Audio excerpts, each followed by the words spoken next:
Y para iniciar nuestro primer debate sobre el mediático retorno del vicepresidente Angelino Garzón, nos acompañan Gina Parodi, Miguel Antonio Galvis y el concejal Antonio Sanguino. Quiero dar la bienvenida, qué placer que estén con nosotros esta noche.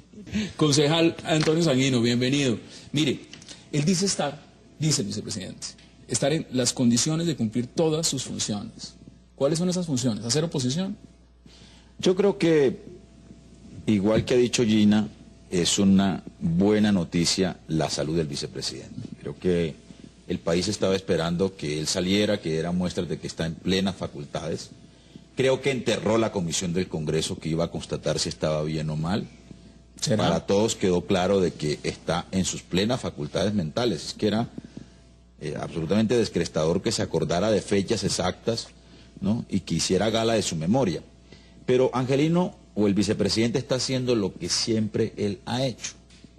Él siempre ha marcado su propia agenda. Recuerden ustedes cuando él fue ministro del presidente Pastrana, los debates y las polémicas que armó, incluso enfrentado al hoy presidente de la República, Juan Manuel Santos, que era ministro de Hacienda del presidente Pastrana. Y hoy está haciendo lo mismo, a mí no me sorprende, él está marcando su agenda. Por supuesto, ha hecho anuncios y declaraciones que son bastante polémicas y que yo no comparto. Creo que una constituyente para reconciliar a Uribe con Santos no es necesaria para el país, no es conveniente. Creo que una constituyente la necesitamos para sellar la paz del país. Oye, interesante lo que usted dice. Veamos declaraciones. Mire, justamente habló esta mañana el vicepresidente Angelino Garzón. Veamos qué dijo. La labor del presidente durante estos 2 años de mandato ha sido impecable. Él ha respondido muy bien a la modernización del país, ha logrado que la economía se mejore, amplió los recursos para la inversión social, creó muchas de las políticas sociales. Ahí genera gran duda, y en eso pregunto sobre lo que estaba diciendo Miguel Antonio, concejal Sanguino. Una cosa es testear las aguas, es decir, ni me voy totalmente en contra del presidente, ni voy a decir apoyo abiertamente a la constituyente sabiendo que el gobierno no la apoya. Yo creo que el vicepresidente no tomó partido por uno u otro, habida cuenta la polarización que hay evidente entre Santos y Uribe. Él quiso colocarse un poco por encima de esa polarización e incluso se ofreció sus buenos oficios para lograr una reconciliación entre Santos y Uribe. Dijo, el país clama a gritos esa reconciliación. ¿Y usted cree eso? Yo creo que el país clama a gritos una reconciliación nacional, que no solo es entre Santos y Uribe, es que además de ellos dos hay otros actores de la política colombiana que están disparándole al sistema político y que requieren ser incorporados en un acuerdo nacional de paz y en un proyecto de reconciliación nacional.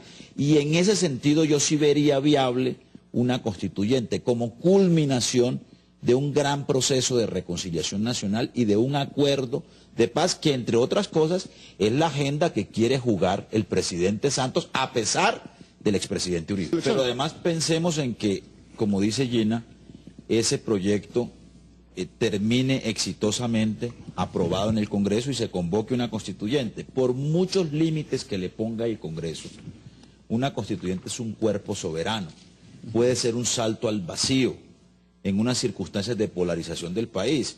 La Asamblea Constituyente, en ejercicio de su soberanía, puede darse un temario que supere los alcances que le haya establecido el Congreso de la República, y ahí está el riesgo de una constituyente que hoy se propone para una reforma a la justicia o para una reforma territorial y que puede terminar en cualquier lado, y en eso tiene razón el presidente Santos. Vamos a seguirlo ampliando, tenemos que hacer una primera pausa muy breve y ya continuamos debatiendo lo que significa esta nueva aparición en política del vicepresidente Angelino Garzón y todas sus implicaciones. No se vayan, ya regresamos aquí en 360 grados con una visión global de la noticia.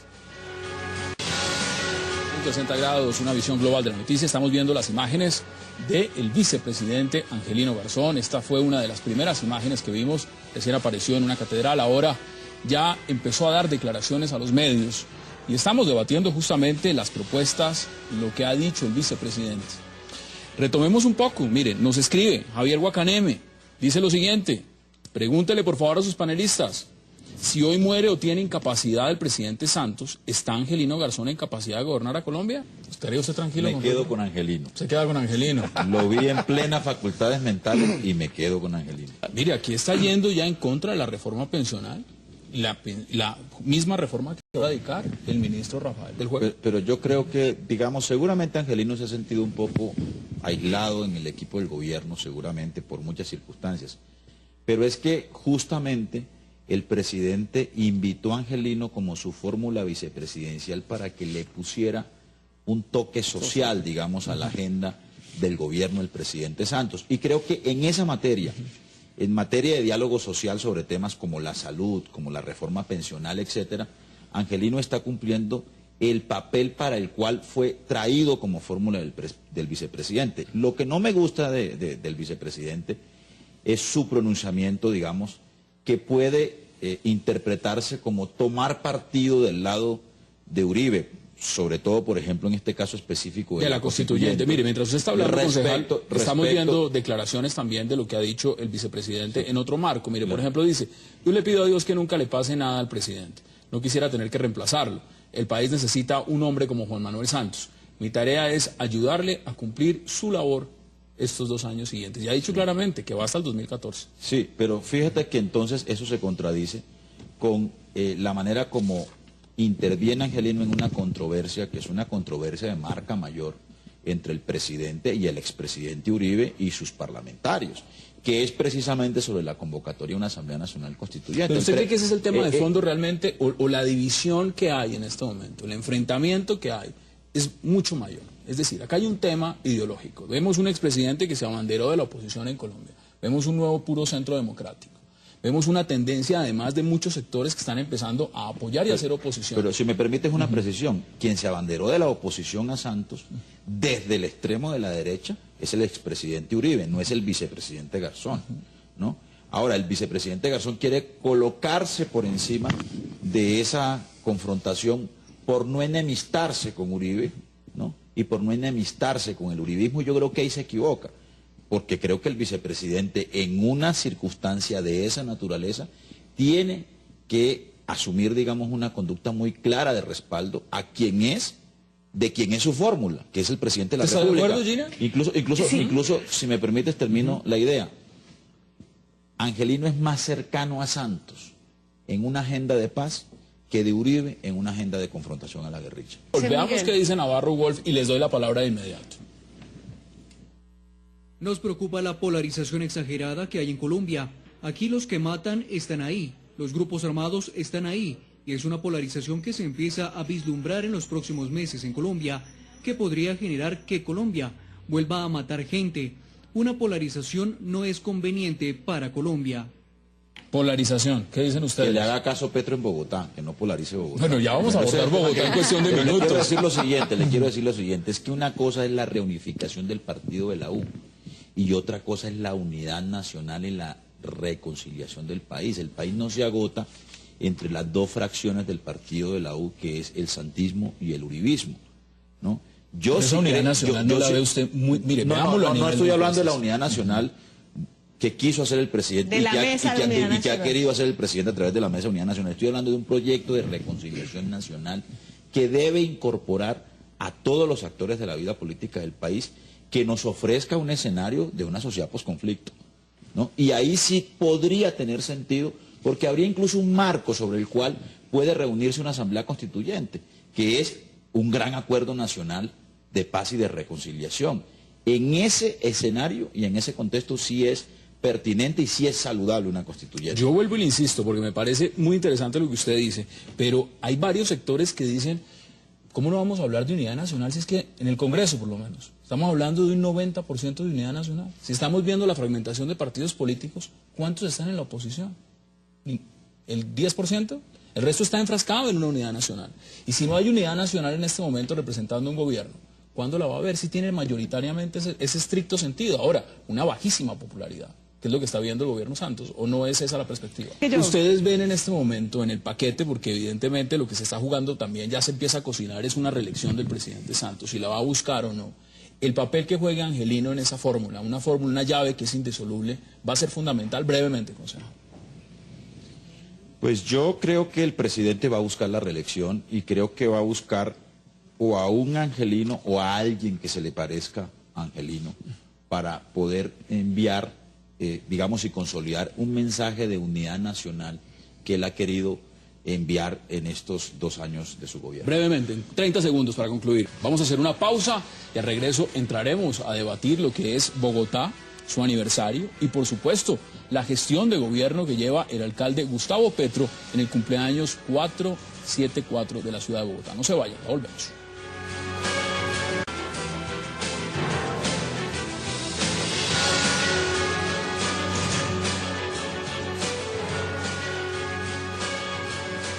Regresamos a 360 grados con una visión global de la noticia y ahora le doy la bienvenida en este segmento al concejal también de Bogotá, Roberto Sáenz, para entrar a debatir lo que es Bogotá, su aniversario y por supuesto la gestión del alcalde Gustavo Petro.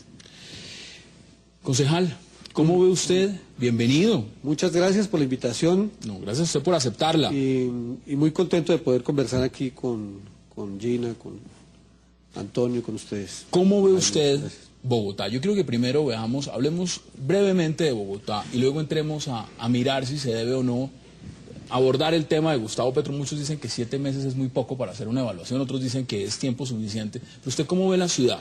¿Está la ciudad en cuidados intensivos o está la ciudad por buen rumbo? No, yo creo que todos aquí en campaña, todos lo dijimos, especialmente los candidatos a la alcaldía, la situación de Bogotá es delicada. Lo que venía desde el gobierno anterior había sido una situación crítica, dijeran. Y enderezar ese rumbo no era fácil. Ahora, es más difícil todavía cuando se proponen cosas novedosas y marchamos por el rumbo de cambiar el modelo de ciudad. Esa es una tarea que no es evidentemente fácil y que produce todas las repercusiones que está teniendo. Eso quiere decir que usted lo ve como el alcalde está haciendo eso, está llevando claro esa que ruta. Sí, claro que sí, estamos modificando sustancialmente el rumbo que traía. Hay que proponer un nuevo modelo de ciudad. El modelo de desarrollo que traíamos es evidentemente fallido en muchos aspectos, especialmente en lo que a mí concierne, en lo que yo he insistido, en el aspecto ambiental de la ciudad. Hemos caído en una situación crítica que pasa por todos los niveles, ¿no? ¿Y ustedes qué dicen? ¿Están de acuerdo? Yo creo que en eso consiste la primera equivocación del alcalde, la que ha señalado Roberto. No querer construir sobre lo construido y pensar que hay que refundar la ciudad sobre bases nuevas. Un complejo de Adán. A mí me parece que incluso Gonzalo Jiménez de Quesada, cuando llegó aquí a la sabana de Bogotá, se encontró con que había algo construido antes de que él llegara. Yo creo que el alcalde debería aprenderle a Gonzalo Jiménez de Quesada y saber que esta era una ciudad que se venía construyendo. Cada alcalde construía sobre lo construido y ponía un énfasis. Mocus, la cultura ciudadana, Peñalosa, el desarrollo urbano y la recuperación del espacio público, Lucho, la apuesta contra el hambre y contra la pobreza, la reducción de la pobreza. Y yo creo que el alcalde debe ser un poco más modesto, más sensato y entender que esta ciudad tiene, digamos, unos avances, unos acumulados que puede desarrollarlos y consolidarlos colocando su sello. Pero hay 2 problemas adicionales y se los digo muy rápidamente. Segundo, no quiere gobernar con el plan de desarrollo que le aprobamos en el Consejo. Ya le iba a preguntar hace un esfuerzo por gobernar sin o en contra de su plan de desarrollo. Y tercero, no ha logrado en 7 meses construir un equipo de gobierno sólido. Pues bien, déjame, yo quiero hacer... Pues en salud veníamos bien, tocaba cambiar ese modelo. Miguel. No solo se pone en riesgo los recursos de la ciudad por cuenta de la corrupción, sino también por decisiones públicas equivocadas y por decisiones públicas que comprometen seriamente las finanzas de la ciudad. Y yo creo que en eso vale la pena prender las alarmas y hacer las advertencias. ¿Se está manejando mal esas finanzas? Yo creo que, por ejemplo, el alcalde acaba de producir un decreto que todos saludamos en el sentido de que se busque mayor equidad en términos de tarifas de acceso al transporte público. Incluso en el plan de desarrollo, usted sabe, Roberto y yo votamos un rubro de 35.000 millones de pesos para subsidios a población en condición de discapacidad y adulto mayor, que son los que necesitan en estratos 1, 2 y 3 realmente que todos los ciudadanos le ayudemos a pagar su transporte público. Aquí se acaba de producir un decreto para extender un subsidio generalizado, es decir, que si mañana Luis Carlos Sarmiento Angulo se monta al Transmilenio, nosotros le subsidiamos el pasaje, ¿no? Eso vale 2.4 billones de pesos en el cuatrenio. Y solo tenemos en el plan de desarrollo 35.000 millones. Este año van a echar mano del fondo de estabilización o un fondo que está previsto en el sistema de Transmilenio para garantizar la sostenibilidad financiera del Transmilenio. Entonces, claro, con las ilusiones de la gente y con los derechos a un transporte y a la movilidad de la gente, no se pueden hacer cuentas alegres porque es un acto irresponsable. Pero por mire, eso el decreto solo habla de rebajas tarifarias hasta el 31 usted pone de un tema muy interesante, porque es la perspectiva también. Y sobre eso quiero retomar para darles cifras a todos. Cifras que ustedes conocen.